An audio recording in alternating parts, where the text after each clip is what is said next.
This is how you know the people at the conference don't like the speaker when the speaker's right after lunch, right? So we got to get you like kind of hyped up, and I'm not going to do like a hoorah thing, but just poke myself in the ribs a little bit. Did anybody go to my session last year, just out of curiosity? Hey, I got a couple. That's awesome. So when they asked me to speak again, I was just super humbled. That's a lie. I wasn't humbled at all. It made me feel really good about myself. Don't you hate it when people say, oh, I was so humbled, and then they use that as an excuse to say something like really just ultra-conceited? But I'm happy to be back.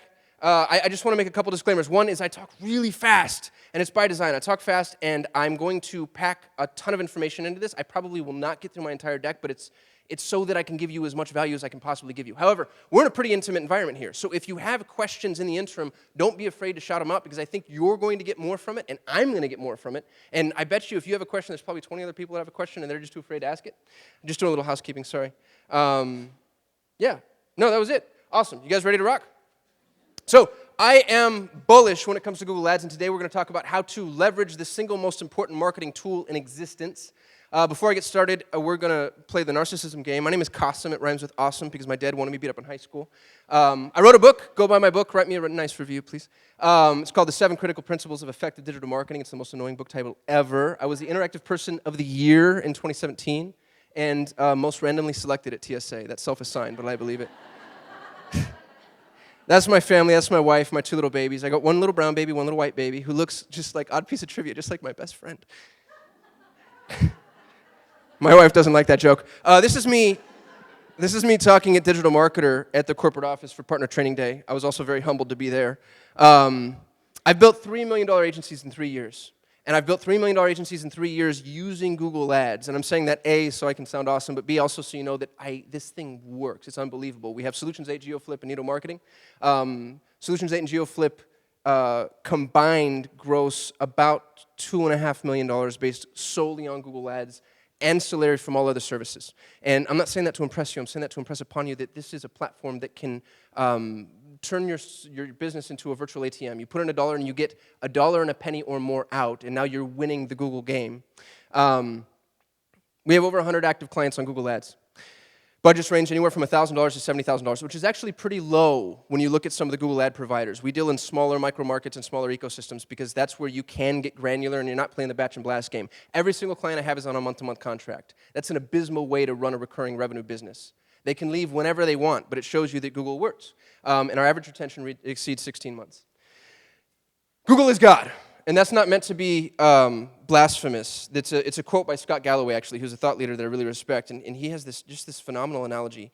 If you flash yourself back 20,000 years ago, okay, you're a shepherd, and you're tending your sheep, and your son is sick.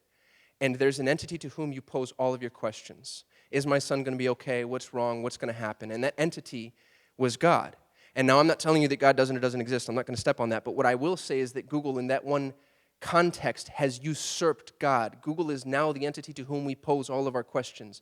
And if we wrap our head around that, it lets you know the power of this tool. This thing it's unbelievable in terms of what it knows. This is an article from 2015 in Moz. Google knew someone was pregnant before they did in 2015, based off of demographic and psychographic data and then what they searched. Think about that for just a moment. From a marketer's perspective, Google knew they were pregnant before they did, and that was in 2015. Guess what machines do? Get better. That was 4 years ago. What can they do now? Google knows what you want because you ask it. They know what you're afraid of. They know what you want to know. Google knows how productive you are, when you're working, when you communicate, with whom you're communicating, and in what context. Google knows if you're cheating. Google's reading your emails actively on an ongoing basis down to granular levels. They know what type of language you're using and how you're using that language. They know when you're slacking off. They know what you want to learn. They know who you love, who you hate. They know what makes you vulnerable. Google knows where you live, where you work, where you go. They know if you speed. Think about that for a minute. Google knows how fast you drive. Google knows who you call, who calls you, who you ignore. Sorry, Mom. They know when you lie. Oh, I'll be right there. I'm on my way. I'm in the car. No, you're not. So saith Lord Google. Now, does this lack of privacy herald the coming of a dystopian future where all freedoms are lost? Yeah, probably. I believe that really strongly. But in the meantime, we can make a lot of money. So let's just And here's the thing about a dystopian future is you're going to need money, right? We're going to have to buy like gold bullion, ammunition, a bunker. So let's figure out how to use this thing and get while the getting is good. And you know what? There's some people lined up there, and I think that we might be able to squeeze you in. There's a little bit more sitting space if you want to. You don't have to. So here's what I want to tell you is the traditional marketing funnel I think is flawed. Who's familiar with the traditional marketing funnel? More or less. Most people kind of gave me one of those. It's a seal flop. It's like, I'm not really going to raise my hand. This is how we are taught to market, and it's everyone. It's from enterprise level organizations to small mom and pop shops. The categories might be a little bit different: awareness, interest, consideration, intent, evaluation, purchase. The words are interchangeable, but the marketing funnel stands. And this is the route through which people travel towards a purchasing decision. It's a ubiquitous truth. So I'm not telling you that that's not a ubiquitous truth. What I am telling you is the way we are approaching this truth is incorrect. Here's how you break down the marketing funnel from a marketing perspective. For awareness, we're creating ads, and we're advertising to people. For interest, we're creating content that hopefully the ads drive to and generate some level of interest. And then you try to work towards engagement. And from engagement, you're trying to deliver them something that they take with them and are now subscribed or members or whatever, but they're engaged with you and they're in your inner circle. And then you want to deliver them a small amount of value that costs them something, some amount of time or money, so now you're sort of an approved vendor in their mind. And then they purchase. The user's journey starts at awareness. Where does the marketer's journey start? Where have we all been taught to start our marketing journey? At the very top, right? The user starts at the top, so we should start at the top. So that's what we are all doing. We're starting at the top of the marketing journey. Here's what's really interesting about that. Let's walk through this briefly. First, you create your ads. And an ad, incidentally, doesn't necessarily have to be an advertisement, right? This could be you talking to somebody in an elevator, but this is just the beginning of an awareness stage. And the awareness stage, incidentally, doesn't mean that they're aware of you or your product or your service or your value. They are generally aware of a problem. Like, I'm kind of chilly, I'm kind of sick, I kind of need this thing. And then now they start to walk through a process. Here's what's interesting about this, is 90% of all online ads fail. And 46% of all statistics are made up on the spot. 90% of all online ads fail, which means in this process, you're trying different things to see what's working so you can move them down to interest. And when they get to interest, you're producing content. And you're producing value-driven content. And content is what? Expensive. Content is human capital, and it costs you a lot of time, effort, energy, money, heartache. And it's not like they go from the ad, and once you figure out the ad that works, they start engaging with all your content. No. Now that you figured out the ad that works, you need to figure out what content works. And so you're constantly churning out additional types of content. And again, content isn't just a blog. Content is actually the copy of the ad. Content is everything that you write in order to engage with a person. Digital marketing is relationship building, and you build a relationship through communication. So you're building relationships with people. You're making attempts at empathizing with them with your content. And once you figure out what content works, then you move into engagement. You start trying to get them to like, comment, share, get to know you, like move closer into your inner circle. And again, same thing with your content. The way that you do that is going to change because you constantly have to test.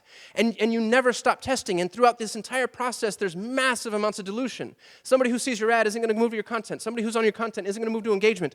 And then you push out a lead magnet. And how many people's lead magnet works the very first time? Nobody. Don't lie to me. That's the one time you can't put your hand up. Now you're testing lead magnets, and you're producing things that you're hoping will get people to subscribe. And once they subscribe, then you're pushing out an offer, and you're saying, hey, do you want a free consultation? Do you want to try this $7 ebook? Whatever it may be. And that never works the first time, right? And throughout this entire process, we have just dilution at every single stage and trial and error at every single stage until they purchase. Where do you make your money? Purchase. You make your money at your purchase. Now I have what I'm thinking might be a bold idea. Nobody's going to see this coming. This is going to be a shocker. I'm going to Shyamalan this room. You ready for this? What if we start at purchase? What? Why would we do that? What if we start at purchase? What if we start at the bottom of the funnel? What if we start at the bottom of the funnel and move up? This is where we start. And the bottom-up funnel, incidentally, is a term coined by, he's my business partner and the chief strategist for all three of my companies.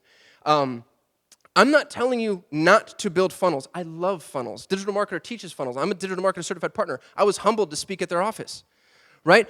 Funnels are great, but you want to build the funnel the right way. What Google allows you to do is identify the moment of purchase intent. That is massive. I cannot begin to overstate the value of that. If somebody goes to their computer machine and says, oh yeah, I'm looking for a cabin rental in wherever you are, where was it? There you go, Shawnee National Forest. Like, now, gosh, I want to be right in front of that person. And once you figure out what they're willing to purchase, what makes them purchase, what words to use, now guess what you get to do? Is you get to travel up the funnel. So we're going to do one together. I have a GeoFlip, which is one of the companies. I have the highest performing real estate campaign on the planet, and I can prove it with data. Here's an example of a bottom-up funnel, okay? Purchase, sell my house fast for cash. I have to sell my house. Great. So you Google sell my house fast for cash, my ad comes up. And then you fill out the form, and somebody's getting in touch with you and try to buy your house. Now, once we start doing that, and we're able to qualify that prospect and move them into a purchase decision, then we get to travel up the funnel. And guess what the best part about this is? We're already making money. So that big, ugly, long list of processes that I defined earlier, that's being justified now. You can justify the R&D that you're putting into your funnel building. So from sell my house to fast for cash, now it's, how do I sell my house fast, right? They're not ready to purchase yet. They're sort of evaluating the option. And from sell my house fast, it's now, hey, what's my house worth?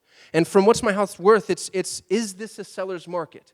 And from is this a seller's market, it's does missing a mortgage payment hurt your credit? And from there, it's divorce attorney St. Louis.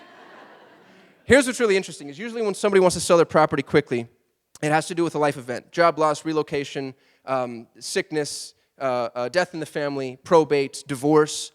If we started from the top at GeoFlip, we would have to begin creating ads for all of that junk, and then creating content for all of that junk, and slowly watch as they trickle down and figure out who purchased. And it would all be anecdotal. It would be based off of, the salespeople in each of our various markets going, well, I think, we get a lot of people that want to relocate, and that's just recency bias, right? They just bought a house from somebody that want to relocate, and so now that's what all of our content is built around. When you build your funnel from the bottom up, you get to start with purchase intent, and it allows you to empathize with your prospect faster.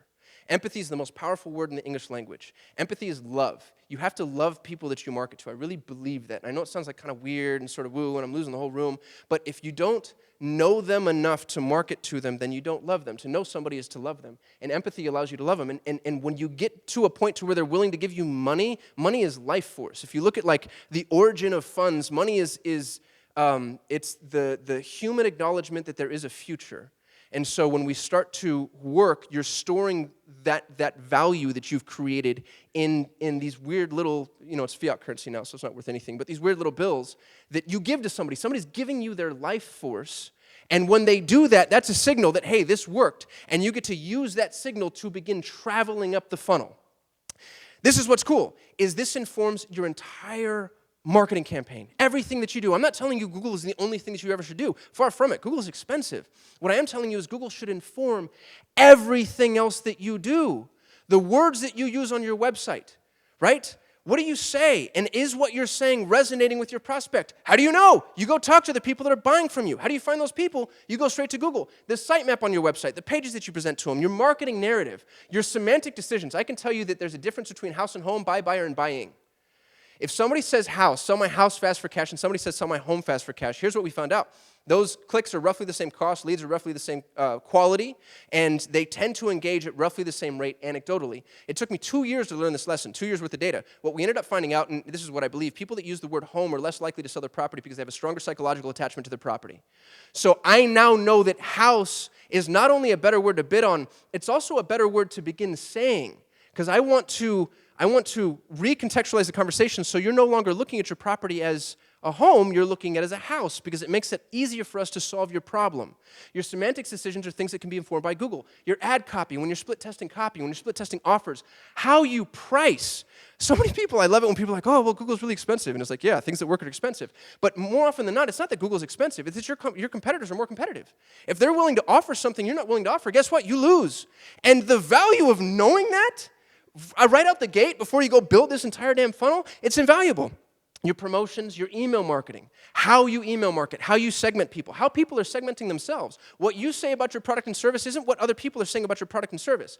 People don't search for search engine optimization necessarily. They're going to search for how do I rank #1 on Google, right? Think about your product, your service, your business, everything that you do.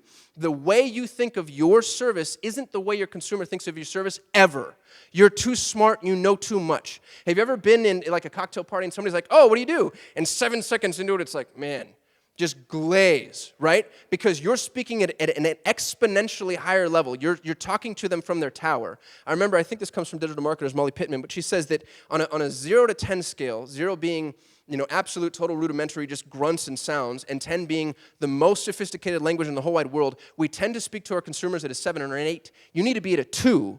Google tells you what the 2 is because that's what people are typing into the Google machine. Google also tells you, based off what people are searching, who's more valuable. If somebody searches for search engine optimization, that's a more educated consumer. They actually might be harder for you to sell because they know more, they know enough to be dangerous, and honestly might be a more difficult customer. Where if they say, hey, how do I rank on Google, that might actually be a better customer for you.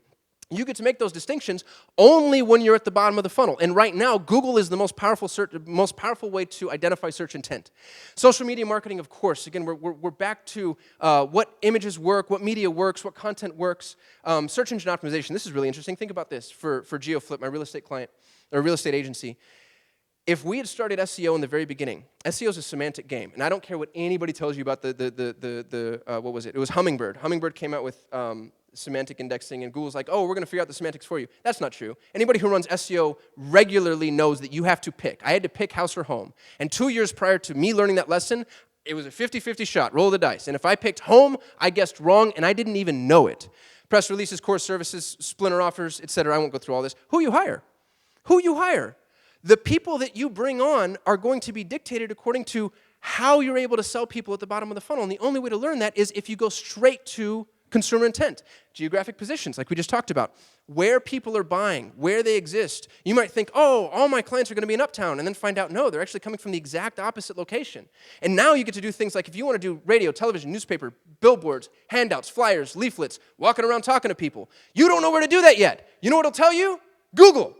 Sorry, I get really excited about this. I'm like a super nerd. Market expansion. I don't deal with dentists any longer. Dentists are so hard to deal with because every yahoo that comes out of dental school opens up a dental office at a block where on that corner there's 3 other dental offices already, right? It's unbelievable. And then they're all offering your first cleaning, evaluation, x-rays, whatever for $30, which is insane.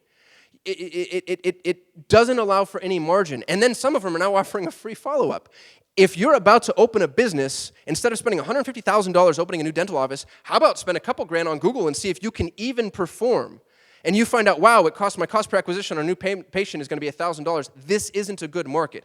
Google, don't think of it always as, oh, I'm paying to get a customer. You're paying to get information, and you're paying to get the most valuable information from the most valuable source. Here's what's interesting, Google versus Facebook. Facebook knows what you tell it. Google knows what you ask it. And you don't lie when you ask questions, right? Because you're trying to learn. Google is the most valuable market research tool at your disposal. When I titled my book, guess where that came from? Running ads. I had 30 different options, and I split tested all of them. Honestly, I think it worked the best because people thought it was Stephen Covey's book. But that's okay. Who you compete with? You know who Southwest competes with? Greyhound, right? Your competitors aren't your competitors, they're your alternatives, and you're going to know that once you figure out and start running at the bottom of the funnel. Sales discussions, your sales approach, how you canvas sales conversations. Where am I? Oh, home versus home, we've already talked about that. Google versus Facebook. Here's the thing about Facebook. Facebook bugs me. Facebook is a cesspool run by a petulant child thief. And this is what bothers me is everybody. Now, I've run Facebook ads. My team trained the entire Infusionsoft team on how to run and sell Facebook when Facebook still worked. Ever since Zuckerberg went in front of Congress, by the way, you notice all the interest-based segmentation is gone, and Facebook's no longer working, and all the Facebook advertisers are trying to sell you, oh, look how many likes, comments, and shares you have. Really? Does it make me money? You want to try running, unless you're in like the fitness industry, which I've actually still seen work, Facebook is cheap because Facebook doesn't work. Now, I'm not telling you to never use Facebook. Facebook is great for branding, awareness, remarketing. If you've already started at the bottom of the funnel and know exactly who to go to, Facebook allows you to segment in ways that make it profitable, but you don't start with Facebook, you start with Google. And Google is expensive for a reason. If you say, oh, I can't compete with Google because it's too expensive, here's the thing is I'm not proving my marketing skills to you. We're not proving Google to you. We're proving your business inside of an organic ecosystem. Right? Your business model is going into the octagon with everybody else in that space. And now you get to see, does my offer match up? Does my sales team match up? Does my service match up? And if it doesn't, that's such valuable information. Now you know on some levels why. And you have the opportunity to go fix it. And only Google lets you do that. Here's what's really interesting. This is really frustrating. We have what's called the 5-minute rule. And it really should be the 5-second rule. If you're running paid advertising, guess what people are? Fickle. Right? Amazon has 2-day free delivery, and they're trying to make it faster. I get clients, this is a bad statistic to share about my agency, but 50% of the clients that start with us don't retain after 90 days. We have a 90-day minimum commitment. Yes, ma'am, please. Sorry. Yeah. Slow down. Yeah, I get that all the time. I'm so sorry. 50% of the people that start with our agency don't retain after 90 days. As a matter of fact, I cheat in my retention numbers because I don't include them. We call them startup clients. Here's why. It's not because Google sucks. It's not because we suck. It's because they're not prepared to compete in the organic ecosystem. I start running Google ads for somebody, and they say, oh, Google doesn't work. And then we track every single phone call, chat, form fill. And I'll go into the phone calls and say, you didn't answer 80% of your phone calls. And then they'll say, well, I can't. I'm at work. I'm with a patient. I'm out on the field. I'm doing whatever it is you're doing. And I'm like, sorry, dude or dudette. This is the game. If you don't answer your phone, guess who will? Your competitor. Right? And statistically, Google searchers are going to click on 4.3 ads. Bing searchers click on 2. Isn't that interesting? Because they're less sophisticated technologically. Anybody here using Bing, count that as a jab. People are going to click on 4.3 ads. If they click on your ad and call and you don't answer, are they going to wait for you to get back? No, they're just going to go to the next ad. Right? So you need to be prepared to engage with people the way they want to be engaged. You don't want to run live chat? But if they want live chat, that's something you have to figure out. This isn't about you. It's not about accommodating your needs. I'm not here to help anybody run a lifestyle business. Tim Ferriss is a liar. I love him, but there's no such thing as the 4-hour work week, right? And he doesn't work 4 hours. He works 100 hours. The guy, he made $100 million. You don't do that working 4 hours a week. You need to be prepared for paid traffic. It's not referral traffic. This isn't friendly, oh, Aunt Nene sent me somebody who is now, wants to do business with you. This is somebody who's, hey, what do you charge? What type of guarantees do you have? What warranty do you have? How long does it take? And if you can't answer those questions, you're not going to be able to perform in the paid ecosystem. But again, that isn't Google. That's your business. And what Google allows you to do is it allows you to test and check the temperament of the people that you are attempting to market to. So the 5-minute rule is not just about answering the phone in 5 minutes or getting back to people that fill out the form in 5 minutes. It's about knowing how your consumers, A, expect, and then B, maybe even more appropriately, want to be engaged with. What is it that they want from you? People that don't list pricing on their website. Egg on my face because there's no pricing on my website. But people that don't list pricing on their website, you're losing traffic. Maybe you can't. Maybe it's just not possible. Everything that you do is completely custom. But if you can, have you ever been searching around for something? And you've got 5 or 6 different competitors pulled up and 5 or 6 different tabs, and you're doing your research, and you've got your Excel sheet because you're A-type and OCD and kind of a weirdo, and you're filling out all the information, and then you enter one of the competitors, and they're like, oh, fill out the form to request pricing. Please! I'm not going to do that. I don't know you. I don't like you. I'm just trying to figure out who I'm going to engage with. And if that's my thing, then that's where I walk away. Now, you can use that as an opportunity. One of our agencies deals specifically with Montessori schools. And the most important thing that people want to know about Montessori schools is how much is this going to cost. So we took their tuition rates, and we made it a lead magnet. Fill out this form. Give us the program that you're interested, i.e. the age of your child. We don't ask for the age of your child because that's creepy. We learned the hard way, by the way, because that's what the form field used to say. And then Google taught us, don't say that. So you say, what program are you interested in? And then we'll send you a customized rate sheet. It's not customized. We send them the whole rate sheet. But you can use these opportunities in order to attract people to you, but you have to meet them on their level. You have to meet their expectations, and Google will teach you what those expectations are. Here's the thing about Google Ads managers. We're not magicians. We're stockbrokers. We're financial advisors. If you invested a bunch of money into the market and then the market tanks, you can't go yell at your financial advisor to a degree, right? The best thing that we can do is deploy your funds in the most intelligent way and then try to make educated assumptions. And the better we are at our assumptions and the better we are at reading the market, the better we're going to get. But if you've got a competitor dumping dumb money, I saw this with plumbing. We had the largest privately held plumbing company in Arizona, and all of a sudden, I forget who it was, I think it was Roto-Rooter, came into town, and they started paying more per click than a job was worth. Guess what they did? They destroyed the ecosystem. And I don't want to say nothing because we got really granular with our long tail key phrases and exact match phrases. But when somebody does that, rising tides floats all ships. When they start increasing their bids, and then you got a bunch of other yahoos that don't know how to run Google Ads, and they have their 20% automated bid increase, now you watch, wow, my $5 cost per click just went up to $50 overnight. Those are the types of things that happen in Google, and all it is an indication of the market. It's your finger to the pulse. I know when the real estate market is going to turn before anybody else. We're trying to sell this data to Open Door, Zillow, or anybody who'll buy it. Nobody believes us. But we go after distressed real estate sellers, people who have to sell their homes. If I see a massive spike and a bunch of people trying to short sell their houses, do you know what that means? I mean, that's an insane amount of data. That's like unbelievable that we would have that. We have a 6-month leg up on anybody else in the real estate market. You can do the exact same thing in your industry by going straight to intent. People will tell you what's going to happen. And they tell you through Google. They don't tell you through Facebook. Facebook's all sunshine and roses and me on the beach. But I could be declaring bankruptcy and still be posting pictures of me on the beach, right? Google's going to say, hey, where's a bankruptcy attorney in St. Louis? How do I get away from my creditors? Here's a strong opinion, and this is the thing, too, is I shouldn't even say this because it's so, like, self-serving, but don't do it yourself. Now, of course, I would say that because I'm an agency and I want people to hire us. But here's the truth. I don't run my own Google Ads. I own 3 digital marketing agencies who do nothing but Google Ads. I haven't run my own Google Ads in years. It's so specific and so granular. Go get yourself one of those super nerds on Upwork. If you can afford to hire an agency, hire an agency. But here's the thing. Try to find agencies that are sub 50 employees. Because the minute they get more than that, what they're trying to do is they're trying to fit you into their process. They're not, and that's not a ubiquitous truth. I'm sure there's some big agencies out there that are doing the right things, but it's harder, right? Because you can't assembly line your business. Everything is ultra specific. So if you've got a really smart nephew or niece, snap them up and go put them in front of Google certification. Anytime you try to DIY, you have so much to do. You're wearing so many hats already. And then, have you ever opened up the Google dashboard and just looked at it and you're like, oh my gosh. So unless that's your job, it is a full-time job. It's 24/7, 365. It never stops. So the DIY game is super dangerous unless you have a really granular spend and you're focusing on exact match phrases and you know how to manage your budget.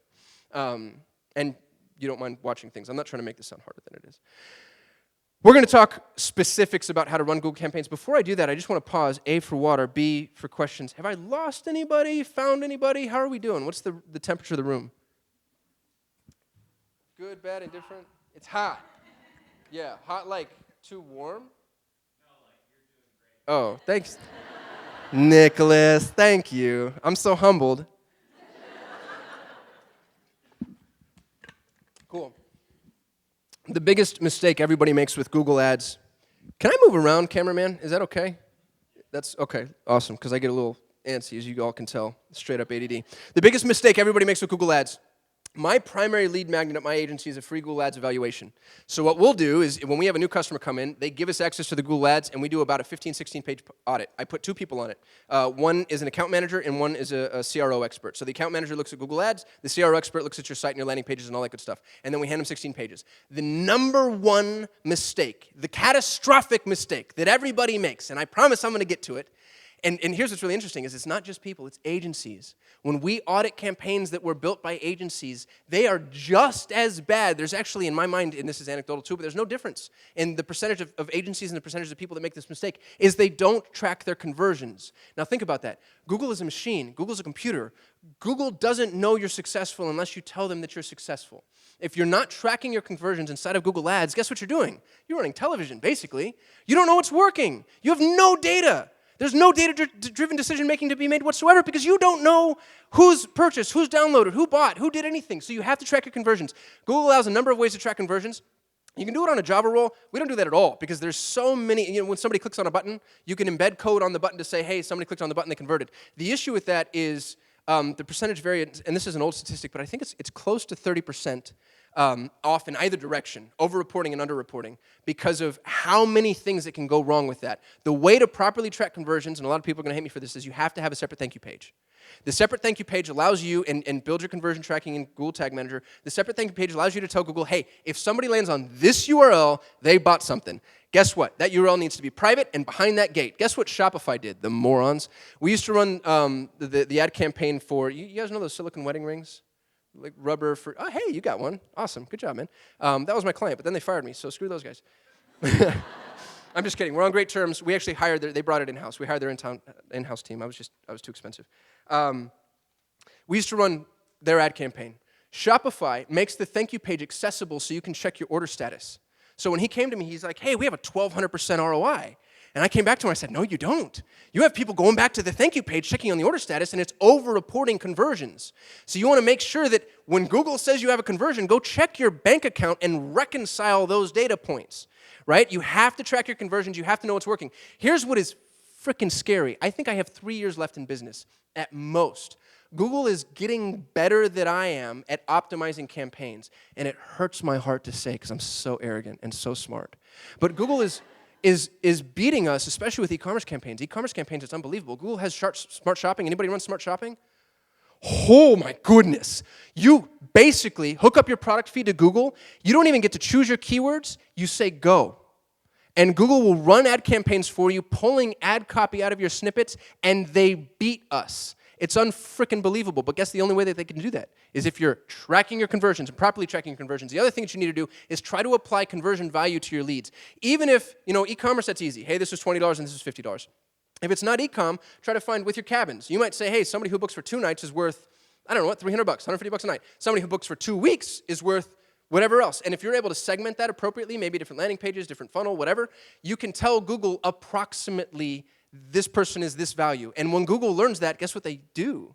They help you optimize the campaigns based off of that success. Google has advanced demographic and psychographic data that lets them deliver traffic to you based off of what they think people are going to do, which is terrifying, but also really awesome. So you want to make sure that you're using conversion values. The other thing you want to do, and nobody does this. Yes, ma'am, please. Conversion values. You want to tell Google what a conversion is worth. And you can do that really easily inside the Google system. It doesn't have a dollar sign, and I know that sounds like a nuance, but I have so many clients that get really confused by it. I'm like, oh, you made this much money, and they're like, no, I don't see it. I'm like, that's the number, and they go, well, there's no dollar sign. It's been a problem. Nobody does this. I shouldn't say nobody does this. Only the best of the best do this. You want to reconcile your conversions with analytics. A lot of Google Ads managers ignore Google Analytics. I do not know why. Google Ads is last click attributed. Google Analytics is first click attributed. Here's what's really interesting, and I'll explain what that means. Is if I go to your website and I click on something, I click on an ad. I don't go to your website. Sorry, backing up, starting over. If I go to the Google machine, I search for something, and I click on your ad, and then I end up on your website, and I don't convert, right? And then I leave, and then I search again, and I click on something, and I do convert, which, by the way, the average Montessori school takes 2.5 clicks for a conversion. The average real estate investor takes, I think we're hovering around 3 to 3.5 or whatever, but there's multiple clicks to a purchase. People don't just click and purchase. It's not the way that it works. And that's why you have to have remarketing campaigns too, incidentally. Analytics is going to tell you the first click. Google Ads is going to tell you the last click. You need to know both. Because what happens in Google Ads, and I've made this mistake. As a younger man, we actually made this mistake often, is you're looking at all your campaigns, and you're like, well, these, campaigns 1, 2, 3, and 4. Campaigns 1 and 2 suck. There are no conversions. Campaigns 3 and 4 are awesome. We're going to put all our money in campaigns 3 and 4, turn off campaigns 1 and 2. Guess what we found out? Campaigns 1 and 2 were the traffic acquisition. That's actually where people came from. You see this a lot with branded campaigns. When we bring on a client, your brand name is something that we bid on. So if you're, Acme Incorporated, I'm going to bid on the key phrase Acme Incorporated, and then the ad copy is going to say Acme Incorporated. And a bunch of people go, why are you doing that? I'm going to get that traffic anyway. No, you're not. Your competitor is going to get that traffic because they're also bidding on your name. You want to bid on your brand name, and what we have found out is if you stop the other campaigns, your brand campaign conversion values drop because they're not coming in through your brand. They're coming in from a precursor ad. So know your first and last click attribution. The other thing that analytics does that's amazing is it shows you conversion paths. So you can see, wow, so many people are starting here and ending here. So many people are starting on my pricing page, but they're actually going to my features page. And not just my features page, they're going to this super special secret feature. I should build ads around that. And then do all sorts of other stuff because Google should inform the rest of your marketing. So your conversion path, especially if you're spending a lot of money, will tell you so much about the way to speak to your prospects. It'll also tell you so much about what they're confused about. Wow, nobody buys until they go to my FAQ page. Huh, what do I do with that information? I didn't mean to sound like super snarky there, I'm sorry. Call conversions. Agencies are abysmal at this. Agencies don't like doing work. We all want recurring revenue. So what agencies do is, first of all, if you're not tracking your phone call conversions, it's a catastrophic mistake. You have to do it. You can use CallRail, call tracking metrics, and I forgot the new one that just came out that looks pretty impressive. We use call tracking metrics. I'm lukewarm on them. But what it means is you install a snippet of code on your website, and that code identifies your phone number. And then when somebody comes from an ad, the phone number changes to a different number based off of the ad, which is super cool. And then call tracking metrics will record the phone call. Be careful about whatever state you're in because there's rules about this. You should probably have a message at the very beginning saying the call will be recorded and monitored, depending on where you are. But call tracking metrics will record the ad or record the call. And track how long that call took. Most agencies, 99% of all agencies, and probably most people, will just put in a segment of time. Any phone call that lasts longer than 45 seconds is a lead, which is bull. I was told not to curse. It's always so hard. It's junk. So here's what we do, is we have a team dedicated to doing nothing but listening to phone calls. It's a horrible job. attrition's terrible. It's really hard to find these people. They listen to phone calls and they score them, and it's binary. It's 0. Call tracking metrics has a 5-star system, so it's either 0 or it's 5 stars. And then we pipe that information back into Google, and we say, not a lead, not a lead, not a lead. This was a lead. And what that allows Google to do is to continue to conversion optimize. So if you're tracking your conversions, make sure that you're recording your calls and you're actually telling Google which calls are performing. E-commerce conversion tracking can be so tricky depending on the e-com platform that you're on. Even though I poked Shopify in the ribs the other day, or 5 seconds ago, no concept of time. That's how long I've been talking. I think they do a phenomenal job. I actually prefer Shopify to just about anybody else, like OMG Commerce, BigCommerce, Volusion. I think Shopify has done a better job at focusing more on the front-end marketing, and you know, they're not as strong on the back-end fulfillment type things, but if you're looking for marketing specifically, I think Shopify is where you go. With your e-commerce tracking, or with your e-commerce campaigns, actually, you have to have a product feed. And product feeds are a pain in the hindquarters to set up. And your product feed, by the way, can't just be generic ancillary information. You want it to be super robust because that's what Google is pulling from. E-commerce campaigns, you don't have nearly as much control over as you do normal campaigns. And so you want to make sure that your titles are really robust and descriptive, your descriptions are really robust and descriptive. Yes, ma'am?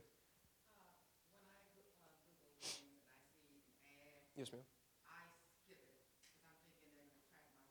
Yep. I am.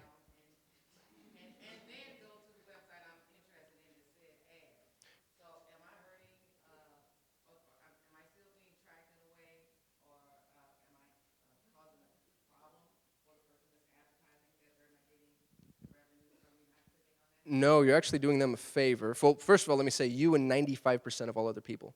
95% of people skip the paid ads. Here's what's really interesting, though. This is where, now when you hear that, you're like, whoa, I'm not going to run paid ads. 95% of people skip paid ads. 67% of high commercial intent key phrases go to a paid ad. What does that mean? When people are researching, they're going to go organic. When they're ready to buy, they tend more often, statistically, to go paid. When you see an ad but don't click, Google's rolling out a metric in May. I'm so excited about it. They're rolling out a metric in May called view through conversion.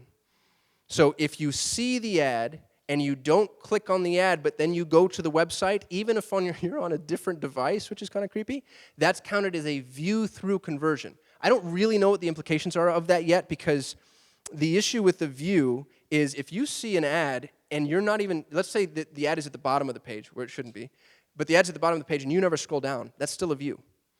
So view-through conversions are going to be a little wonky. I don't know how Google's going to do it. Facebook lies. They over-report their data because they're scum suckers. I met the guy who runs the Facebook partner team. He and I both spoke at State of Search. I cornered him in the green room, and I said, hey, dude, I don't know if you know this. At the time, I was super naive. And I was like, I don't know if you know this, but you guys are over-reporting your data. And he goes, oh, no, I know. And then he walked away. They're horrible people. Every ad manager on the planet has a dedicated Google team and a dedicated Facebook team. They're easy to get. If you talk to your dedicated Google team, their number one question is always going to be, how do we improve the performance of this campaign, even if it means spend less? Your Facebook team is going to ask, how do we get this client to spend more? That's all you need to know about those two networks. Google's super high integrity. As you can tell, I drank the Kool-Aid, even though they're destroying democracy. And Facebook is Satan. Did I answer your question? That's awesome. I really appreciate the questions, by the way. I think they add an element to it and break up. Okay. All right, I'm going to try to go fast. Like I said, I'm probably not going to get through all this, but I'm trying to just... I'm going to try to go faster. Geographic targeting, we already talked about that a little bit, actually. Google's ability to target geographically is limited. I think that it's not as limited as they pretend it to be. I remember for a while you couldn't target within 50 meters because it was a missile guidance issue. They didn't want people to be able to guide weaponry using open source technology. I don't know what the rules are there, but my strong advice is to broaden your geo-target a little bit. If I were to put a number to it, I'd say about 20%. Broaden your geo-target just a little bit. Don't include phrases like also interested in, unless maybe you're in travel, but even that's kind of wonky. What I'd rather do is run a national campaign for geo-specific phrases. Keyword sculpting, always be sculpting your key phrases. Here's what agencies do wrong. Agencies charge a percentage of spend. I do. Agencies charge by a percentage of spend, so they want you to spend more. It's actually kind of a competitive relationship. There's no way else to do it because we also pay according to percentage of spend based off of like software you're using or vendors if you're outsourcing. You want to start broad match potentially, and I shouldn't have said that. You want to start as broad as you have to in order to determine what works, and then go as close to exact match as you can get. Don't stay broad. Here's what that means. If you pipe in a key phrase to Google and say, hey, I want to bid on this, if I said, hey, Montessori schools, and somebody Googles why Montessori schools suck, your ad's going to come up. right? So you want to start bidding as specific and exact match as you can get. Now, Google just rolled out latent semantic indexing, which I don't know why there's not blood in the streets from super nerds, because it's crap. Basically, what they're doing is they're no longer allowing for extreme exact match. So if I say sell my house fast, Google's going to give me sell my home fast. And they're assuming that we don't know enough to make the difference, but we do, and I think that they're cheating. Negative keywords are critical. Make sure that you're always looking. What Google allows you to do is if you look at your search phrases, you can see the key phrases that people actually searched. So here's the key phrase I'm bidding on, Montessori school, and here's the phrase I'm getting. This is a true example that just happened recently. One of our schools got Catholic Montessori school. They're not a Catholic school, so we made Catholic a negative key phrase. That's not a bash against the Catholics. Anything that you pay for that you don't want, you add to your negative key phrases, and then for the most part, you shouldn't see those searches again. Sitelink extensions, you can grow the size of your ad using Sitelink extensions. What's really hard about them, though, is you don't get to determine when they're shown. There's no limit, or at least there wasn't. That might have changed. Have as many Sitelink extensions as you possibly can, because Google's going to deliver those up when they deem it appropriate. Ad copy creation. You're running 3 ads at a time. This comes directly from Google. You're split testing 3 ads at a time. I don't know why the number's 3. They tell us that 3 is more effective. The old school marketing approach, and like Larry Kim, what the WordStream guys say is to run 2 at a time. You're running 3 at a time, and then when you find a winner, create more ads, and never stop split testing your ad copy. Landing page best practices. I wrote a blog that you can read for Search Engine Journal called the Beginner's Guide to PPC Landing Pages. If y'all want to check that out, I don't think I have time to go through this, but landing pages aren't squeeze pages. 2 years ago, squeeze pages were awesome. You don't let anybody do anything except exactly what they want you to do. Flash forward to today, and this, by the way, is iconoclastic. Other marketers are going to disagree with me. Don't squeeze people. You can actually send them to pages on your website. You know what people do is they click off of the squeeze page, and then they go to your website to see more about you. You still want a landing page dedicated to whatever it is that you're bidding on, but you don't want them to feel like they're trapped. People figured that out, and they don't like it. The other thing that you want to do is maintain continuity at the ad. If you say house if they search for house, they should see an ad that says house. The ad copy should say house. The URL should say house. When you go to the landing page, that should say house. If you search for home and I say house, unless I have a psychological reason to do so, what I'm doing is I'm actually breaking trust with you by not maintaining continuity with what it is that you're searching for. So you want a lot of ads, a lot of landing pages. I know it's tedious. I promise it's worth it. And if you're starting bottom up, you're going to know which ones to begin building because you're going to know the ones that convert. 3 minutes. Focus your call to action. Tell people what you want them to do. Buy now. Subscribe. Schedule. And make it easy for them to do it. Use the technology that's available to you. If you're offering free consultations, let them schedule online, especially if you have a demographic that's sub 50 years old. They don't want to call you. They also don't want to fill out a form and then play the back and forth game. Oh, does Tuesday at 4 o'clock work? Yeah, that works for me. Oh, sorry, when I sent that, it was earlier, and now somebody's booked. How about, and so on and so forth. Allow them to engage and convert all the way down to the bottom of the funnel. And use long-form landing pages. What people do, and you can see this because you can actually record people's user sessions, is when they land on a landing page, they scroll all the way to the bottom, and then they come back to the top, and then they read. So the longer your landing page is, the longer they're going to stay on your site. So you want to use long-form landing pages and social proof every step of the way. Testimonial, case study, awesome thing, person saying something nice about me. Images and videos, of course. 2 minutes. Don't stop at the thank you. This is the biggest catastrophic mistake everybody makes, and I don't know why this isn't a bigger thing. It's so funny. Imagine going and asking somebody out, right? And you're like, you're interested in someone, and you're like, hey, would you go out with me? And then they go, yes. And you go, great, thanks. And then you just walk away, right? Like, you got there. You did it. You won. That's awesome. So when they get to the thank you page, don't make the thank you page the end of the journey. Now it's like, hey, do you want to learn more? Here's what to expect. Here's what's going to happen. Here's more information about us. Do you want to buy more? Here's an order bump. Here's a one-time limited offer if you want to be kind of gimmicky about it. And multiple conversion points. Different people engage different ways. Some people only want to call. You don't want to answer the phone, that's fine. That's on you, but your competitor will. Some people only want to fill out forms. Some people want to engage with chat. Some people want to click to call. Some people are going to leave, and you might be able to catch them with exit intent. Give them every opportunity you have to engage with you. Make sure you remarket. Remarket both on Google and Facebook. And I've got 60 seconds. How much do you need to spend? $1,000 a month at a minimum. I know that's a really weird thing to say, not knowing anything about your business. If you're not spending $1,000 a month, even if you have a micro campaign, you're not getting enough data for critical mass. For much larger campaigns, you're going to find out really quickly when $1,000 isn't enough. How long does it take? Is 90 days. It takes 90 days to prove concept. You might find out at the end of 90 days it doesn't work for you. Like I said, 50% of people that start with us don't retain. And if you can't afford an ads manager, learn yourself, but you have to commit to learning on a regular basis. This isn't, oh, I got certified, now I'm done. This is like every week you're reading the blogs. I did it.